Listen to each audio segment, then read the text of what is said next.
Hey guys, welcome. Mr. Smith's Kitchen, Brian, Mr. Smith, as always, kitchen, and we're gonna cook some dinner, right? While I'm gonna cook some dinner, you're more welcome to sit down, have a chair, and just talk with me. You know, tell me what's on your mind. I'll tell you what's on my mind if you want. Either way, I thought we would. I'm gonna cook some dinner. I thought, why not have company, right? That's always fun to do. If you're new to my channel, welcome. First video. Hope you get something out of this video. Check out some of my other ones. Got a lot to choose from. If you're returning, thank you. If you're a new subscriber, awesome. Glad you came over to the neighborhood. That makes me happy. To at least know that there's people out there that believe in, some good food, conversation, being a good neighbor, being nice. There's a whole lot of not that in the world right now, and we need it. So anyhow, don't forget to like, subscribe, and share. That's always important. Helps get us out in the algorithm. I learned that there's a few things I can do on my end to help with that also, which is kind of cool. And I believe that's it. Comments, always welcome. Just be nice. Be civil. It's okay to disagree. Just be nice with it. Think before you type. You can check us out on Facebook. That was another thing. Mr. Smith's Kitchen Facebook group. I try to get on there as often as I can. Lately I've been kind of lollygagging, I'm not gonna lie. But post some, whether it be my videos, some recipes I found. You're more than welcome to come along and post recipes, talk about anything. The only thing we try not to do is bring politics into the mess. Remember, a good neighborhood, politics seems to bring out the ugly in people. But other than that, speak your mind, right? Or if you have a recipe, or like you see something on here and you do something different, jump on there and let me know, or just leave me a comment down below. Either way. So that being said, let's go ahead and get down to the counter, and we will start cooking up. I didn't even tell you what tonight's dinner was. We're gonna start cooking up some tamale pie. So found this recipe on the interweb and thought, man, this sounds really good. And so I thought we would make it tonight for dinner. All right, so let's get down to that counter and start cooking this up. Hold on for me 1 second. Okay, we're down here at the counter. Now, if you are new to my channel, I cook almost every recipe I have. I cook for the very first time on my own with you. So we're learning together. I've never had this recipe before, but I wrote the recipe down in the book. If we like it, we keep it. If we don't like it, we pitch it. If we can make it our own, most definitely keep it and make it our own. So things you will need for this. You will need about a 12-inch cast iron skillet. If you don't have a cast iron skillet, that's okay. You can cook everything in here and then just transfer it into a 9x13 pan. Not a big deal. And that's really it. A handful of bowls, things like that. So first thing we're going to do with this this recipe is turn on our oven. We're going to set it to 400 degrees. I'm going to hit start. I'm going to make sure there's nothing in my oven because I got a really bad habit of leaving stuff in my oven. Then I'm going to turn my cast iron on. I am going to take 1 tablespoon of veggie oil and put it in there, and we're going to get that warming up. Once that warms up, we will start putting this bad boy together. All right, be right back. Okay, so we're dancing, we're smoking, we're in good shape. So next thing we're going to do is I've got 1 pound of hamburger in here and a ½ pound of chorizo. That is, I get mine in a package and not in a skin, but if you get them in the skin, because I mean that can happen, that may be the way you have to get it. Make sure you take the skins off of it. You want it to just be the chorizo, not the skin. So what we're going to do is we're going to add 1 teaspoon of salt to this, as soon as I get it open, and we're just going to sprinkle that on top of the hamburger and the chorizo, and we're going to add a 1/4 teaspoon of pepper. Now you can add salt to taste. I honestly think maybe 1 teaspoon is a bit much, but I think I know the reason for it. So we'll do our ½ teaspoon of pepper, our 1 teaspoon of salt, and then we're just going to cook this up until it's browned and crumbly. All right. Okay, so we are browned and crumbly. Now, depending on what, try to use an 80-20 meat or a leaner meat, so that way you don't get a bunch of grease buildup, or that's going to end up in your pie, right? And that's the reason why I say that. I had to drain a little bit of mine off, but I left some because we want that oil, we still need the oil in there. But next thing I'm gonna add, I've got 1 chopped up onion and 1 chopped up red pepper. And we're gonna put that in there, and that's why we need that oil to help cook, soften these peppers and cook them, right? To get them started. So we got to get those in there. And then again, when you chop them up, big or small as you like. You know, that's the beauty of cooking. You can, you know, do it your way. You know, it's encouraged to, you know, make it your own. What does your family like? We like red peppers and onions. You may not. Add something different. You know, put some pepper, you know, put some hot peppers in it, or banana peppers, or whatever it is you like. So anyhow, we're gonna let these cook for about 3 or 4 minutes. The meat took about 5 minutes. And once these are softened a little bit, we can keep on keeping on. Okay, we've got about 3 or 4 minutes. Our onions are starting to soften. Green peppers are starting to soften, right? That's what we wanted. So now we're gonna throw, I got 4 cloves of minced garlic in here. I think the original recipe called for 3, but we like garlic. And these weren't very big cloves. So we're gonna get those in there, and then we're gonna let those cook for another minute. So that way we can get those flavors out of the garlic. Now, this recipe called for chopped garlic. I went ahead and I didn't feel like chopping it. I was getting lazy, so I just ran mine through my press, which gives it more of a minced look. So, but anyhow, cook this for a minute. Okay, so we got our garlic has been in there for about a minute. I can smell it. It's very fragrant, and that's a key sign. So the next things we're going to add to this, hey, calm down, is we are going to add a can of crushed tomatoes, you know, or chopped tomatoes, whatever kind of tomatoes you like. You could probably even do a sauce maybe, but I had crushed tomatoes available for me, so that's what we're putting in it. That way I still have the, you know, some of the chunks without all the guilt, so to speak.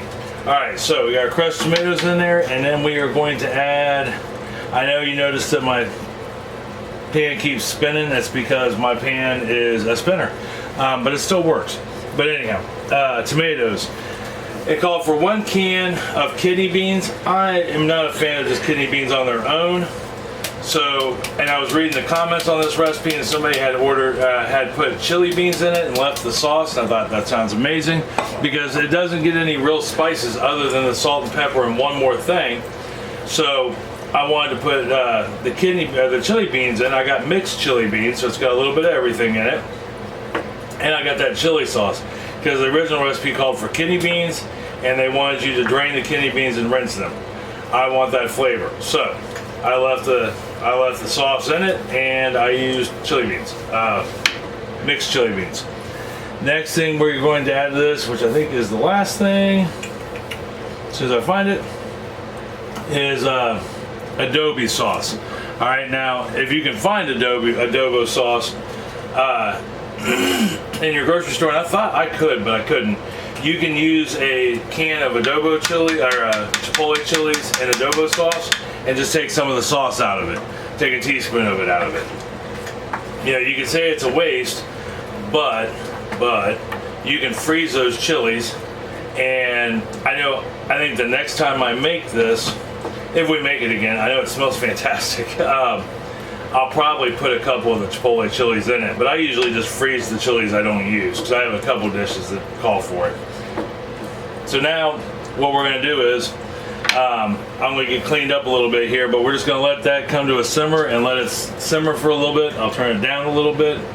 Yeah, we did most of that on medium to medium high because the next thing we got to do is make some cornbread mix, or cornbread up. Yeah, and we're just using box mixes tonight, right? Because that's what we do. This is a quick meal.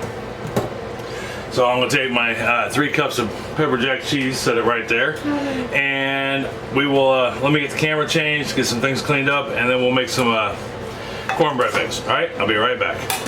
All right, so we're simmering, stirring occasionally, just to kind of keep it going, make sure all the friends are playing together in the pool. And we've got our corn muffin mix, which I never did move my camera. So I'll show you how to make it real quick, but you're basically just gonna follow the directions on the back of the box is what it comes down to. And in this case, I have 2 of the mixes in here. I need 2 eggs to pop in there. And your eggs should be kind of at room temperature, but they don't have to be. I mean, realistically. But if you do want to get them, say like your eggs are really cold, right? All you have to do is take a bowl of warm water, like just the water out of the tap, warm water, and set your eggs in there for like 2 minutes. It brings the temperature up on them. And to this, I'm also going to add 2/3 cup of milk. We'll get this mixed up. Get the eggs broken, and we're gonna turn this into corn mix, or cornbread mix. Okay, so we got our corn mix turned into cornbread batter, and now we gotta turn off our skillet. Give it one more good stir. We'll bring it over to the heating pad there, because what we're gonna do next is dollop the cornbread mix on top of this. Now, here's where in the original recipe, most people, it said it didn't work, and it didn't come down to the cornbread mix being on it, but we're gonna dollop it on it, and then we're just gonna smooth it out. So I'm just gonna kind of smooth it out as it went. But now, when you do this, leave it about a 1/2 inch from the edge. That way when it bubbles, because it's gonna bubble, it's going to, you don't want it to blow out and get all over the place. But anyhow, quickly, what people were struggling with was getting it done in the amount of time cooked that it recommended on the recipe. So, but we're going to talk about that here in a second. Let me get the rest of that on here, and then we'll talk about what to do with it next. Okay, we got our cornbread mix on top of it, and I've left a gap all the way around. So the next things we need to do is put this in the oven. So we'll get this in the oven real quick. Oh, make sure you're using hot pads and you're being safe, because that bad boy's still no joke. We just took it off the stovetop. And then I'm going to grab a pan. Sorry for the noise.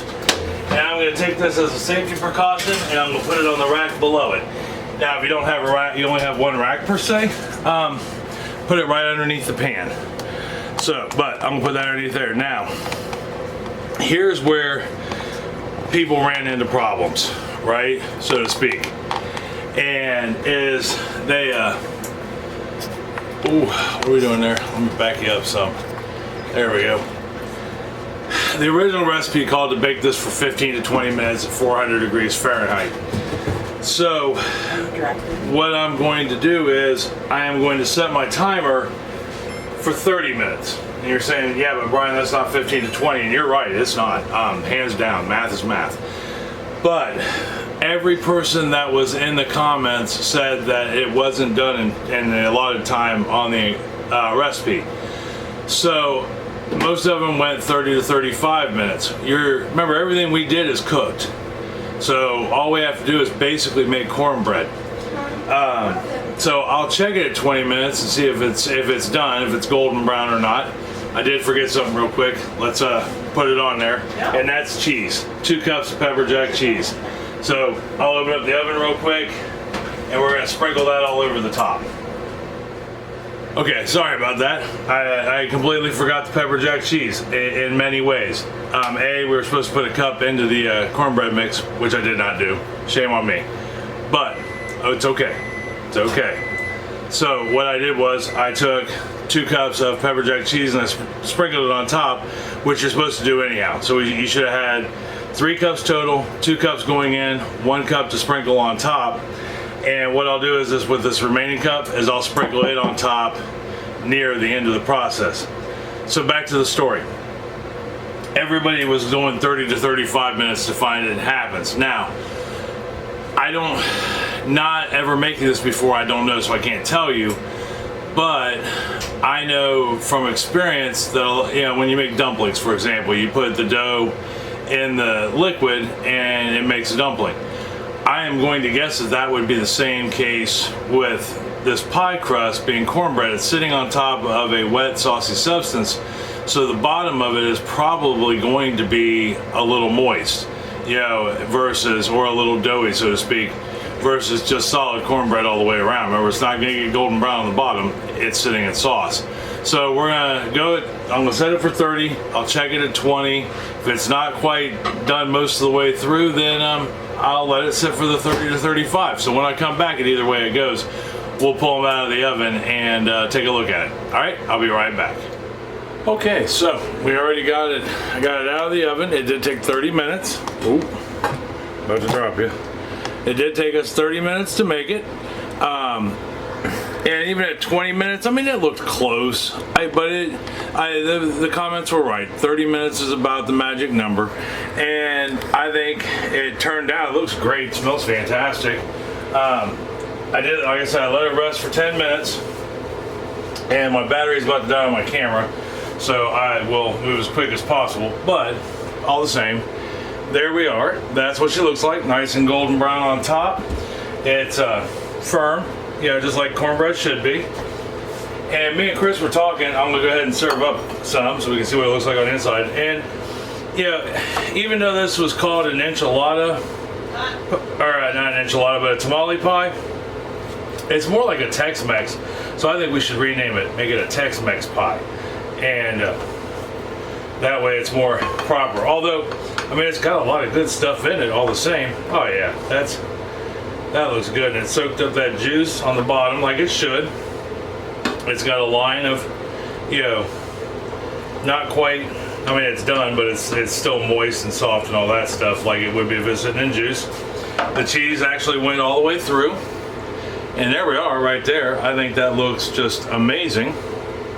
It's still a little warm, and like I said, we let this bad boy sit for like 10 minutes afterwards, because like anything else, you don't want to melt your face off when you take your first bite, and it's just, you know, because you grabbed it as soon as it came out of the oven. It's like when you pull something, you know, eat pizza as a kid at the diner, and you ate it there with your parents, and you took that first bite and it was still blazing hot, and the cheese stuck to the roof of your mouth, and you were like, ah, and it ruined the experience. Absolutely horrible. So anyhow, let's give this bad boy a shot and see how it tastes.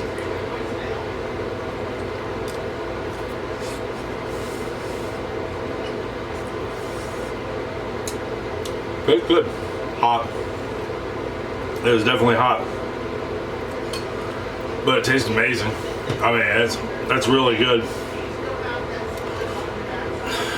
It does kind of taste like a tamale, but like me and Chris said, even most tamale pies, and I read this in the comments too, have a masa on the top of it, masa, instead of cornbread, and because that's what tamales are made with. But I think for something that anybody can make, quick meal, perfect. Hands down, just it's good. It's got great flavor. It's blazing hot, but it tastes really good. So give this a try. And create your own. Like I said, next time I'll put chili pepper. I'll put the chipotle peppers in it. I may even add a little chicken broth to it. Who knows? We'll see. I got a dog who thinks that there's somebody here. But anyhow, let me know if you do try this. Leave a comment down below with it, and or if you do something different. And then, yeah, like I said, tomorrow for dessert, I think we're gonna try a new pie. It's a blueberry pie, but I have some spicy honey. It's been infused with chilies, and I'm dying to try it with a pie. So I think that's what we're gonna do tomorrow, because I really want to try this. I've had it in my head now for a couple months, and I can't shake it. So anyhow, till tomorrow, I love you. I love you very much, and I mean that from the bottom of my heart. Tell somebody else you love them, and that you love them very much. It's gonna make them feel better. It's gonna make you feel better to tell them.